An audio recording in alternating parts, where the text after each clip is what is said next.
Kerajaan Mataram kuno, terbentang dari Jawa Tengah sampai Jawa Timur, mempunyai rentang waktu yang cukup lama yaitu sekitar 3 abad. Periode Kerajaan Mataram kuno terbagi menjadi dua, yaitu periode Jawa Tengah dimulai pada masa Sanjaya dan periode Jawa Timur dimulai pada masa Pusindo. Pemindahan kerajaan ke wilayah Jawa Timur bukanlah suatu keanehan, mengingat jauh sebelum periode Pusindo, wilayah Jawa Timur telah dilirik karena potensi dan tingkat kesuburannya. Di wilayah Jawa Timur terdapat dua aliran sungai besar yaitu Bengawan Solo dan aliran Sungai Berantas. Selain itu, juga ditambah dengan aliran-aliran sungai lainnya. Di wilayah Jawa Timur juga terdapat gunung aktif yang mendukung perkembangan pertanian ke depannya. Nganjuk merupakan salah satu kabupaten yang ada di Jawa Timur. Nganjuk juga dikenal dengan nama kota angin karena memiliki intensitas udara yang tinggi. Nya berada di dataran rendah dan di antara dua pegunungan, yaitu Wilis dan Pandaan, serta dilalui oleh Sungai Widas dan Berantas. Jejak sejarah terkait keberadaan wilayah Nganjuk pada periode klasik menunjukkan keterangan yang lebih jelas dibandingkan dengan periode sebelumnya, khususnya semenjak periode Kerajaan Medang. Hal ini terbukti dengan semakin banyak ditemukannya tinggalan arkeologis berupa candi, prasasti, arca, dan beragam artefak khas periode klasik. Pada periode klasik ini, Nganjuk sebagai sebuah kesatuan wilayah dan pemerintahan mulai mendapatkan kejelasan petunjuk sejarah tertulis. Hal ini seiring dengan ditemukannya beberapa prasasti yang tersebar di wilayah Nganjuk. Beberapa prasasti utama yang ditemukan dan sudah dikaji oleh para ahli yaitu Prasasti Kinawe berangkat tahun 927 Masehi, Prasasti Haring berangkat tahun 934 Masehi, dan Prasasti Anjuk Ladang yang berangkat tahun 937 Masehi. Di wilayah Nganjuk, salah satu kebijakan ekonomi yang dikeluarkan oleh Pusindo yaitu dengan memberikan status hak sima swatentera kepada beberapa wilayah yang dulunya pernah berjasa membantunya dalam membangun kerajaan Medang.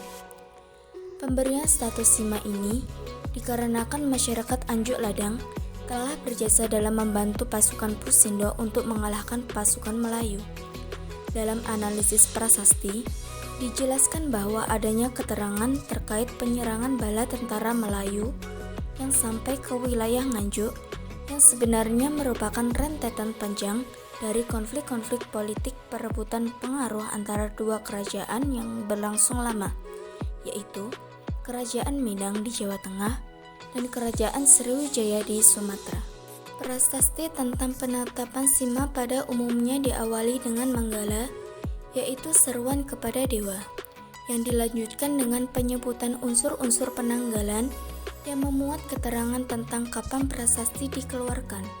Keterangan tentang nama raja atau pejabat yang mengeluarkan prasasti dilanjutkan dengan nama-nama pejabat yang menerima perintah. Kemudian dilanjutkan dengan keterangan untuk keperluan apa sebuah sima ditetapkan, pejabat yang hadir, serta proses pelaksanaan upacara.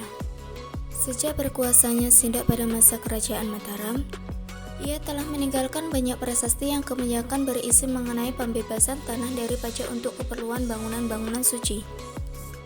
Di dalam prasasti Anjuk Ladang yang berangkat tahun 859 Saka, dikatakan bahwa Raja Pusindo telah memerintahkan agar tanah sawah Kakatikan di Anjuk Ladang dijadikan sima dan dipersembahkan kepada Batara di Sang Hyang Prasada Kebaktian di Sriwijaya Merta, Darman dari Samkat Anjuk Ladang. Itu merupakan anugerah raja pada penduduk desa Anjuk Ladang. Sayangnya, prasasti ini bagian atasnya usang, sehingga belum jelas alasan raja memberikan anugerah kepada penduduk di Anjuk Ladang. Dekas Paris menyatakan bahwa di dalam isi prasasti Anjuk Ladang tersebut disebutkan bahwa Pusindo telah mendirikan Tugu Kemenangan setelah berhasil menahan serangan pasukan Melayu. Dan ketika tahun 859 Saka, tugu tersebut kemudian digantikan oleh sebuah bangunan candi. Dalam hal ini adalah Candi Lor yang terbuat dari batu bata dan terletak di Candi Rejo, Kecamatan Loceret, Kabupaten Nganjuk. Peneliti Belanda, N.J. Krom, berpendapat bahwa Candi Lor awalnya bertingkat dan bersifat siwais. Dalam candi tersebut, terdapat beberapa arca, di antaranya Ganesha dan Nandi. Sekarang, di sebelah barat candi terdapat dua arca yang semuanya tanpa kepala. Yang satunya diperkirakan arca Ganesha, yang satu lain diperkirakan Siwa Mahadewa. Di sebelah barat arca terdapat Lingga dan Yoni, yang keadaannya telah rusak. Di sebelah baratnya terdapat dua buah makam yang oleh penduduk diyakini sebagai makam Yang Kerta dan Yang Kerti, Abdi Kinasih Mpu Sindok. Selain itu, di sekitar tempat tersebut pernah ditemukan banyak arca berbahan dasar perunggu. Salah satu kelompok arca perunggu berukuran mini ditemukan pada tahun 1913 Masehi pada area pesawahan sekitar Candi Lor. Arca-arca tersebut menggambarkan panteon Buddhisme. Di antaranya tara musik yang menggambarkan seseorang sedang memainkan kecapi yang terbuat dari rotan dalam ekspresi menyanyi dan menari dengan tugas memuja Dhyani Buddha. Arca Bodhisattva, di mana dalam konsep Buddha Mahayana Bodhisattva yang dianggap sebagai calon Buddha. Tiap-tiap Dhyani Buddha dikelilingi oleh Bodhisattva. Di sini Dhyani Buddha dikelilingi oleh 4 Bodhisattva yang disebut Vajradhatu Mandala. Kemudian dua arca lainnya yaitu Arca Dupatara dan Puspatara, di mana keduanya digambarkan memiliki tubuh yang ramping. Penemuan arca-arca berbahan perunggu dan bercorak Buddha, sedangkan Candi Lor bercorak Siwa, menunjukkan adanya kerukunan dan keharmonisan antar umat beragama di wilayah Anjuk Ladang pada abad ke-10. Di wilayah Nganjuk, selain terdapat sejarah mengenai kerajaan Mataram kuno, juga terdapat sejarah mengenai kerajaan Majapahit. Dalam sejarah kerajaan Majapahit, banyak ditemukan tinggalan arkeologis pada periode ini, salah satunya yaitu Candi Ngetos yang berada di lereng utara Gunung Wilis. Candi Ngetos terletak di Desa Ngetos, Kecamatan Ngetos, Kabupaten Nganjuk. Candi Ngetos dibangun pada abad ke-14 atau masa pemerintahan Hayam Wuruk. Hal ini dapat dibuktikan dengan bentuk dan gaya seni arsitektur candi yang memiliki kemiripan dengan gaya bangunan yang sejaman. Secara fisik, bangunan Candi Ngetos terdiri dari kaki candi dan bagian tubuh, sedangkan atap candi sudah runtuh. Di lokasi candi saat ini tidak ditemukan arca, namun arca yang pernah ditemukan di Candi Ngetos adalah Arca Siwa dan Arca Wisnu. Dengan demikian, Candi Ngetos dapat dikategorikan candi yang bersifat Siwa Wisnu atau Hinduisme.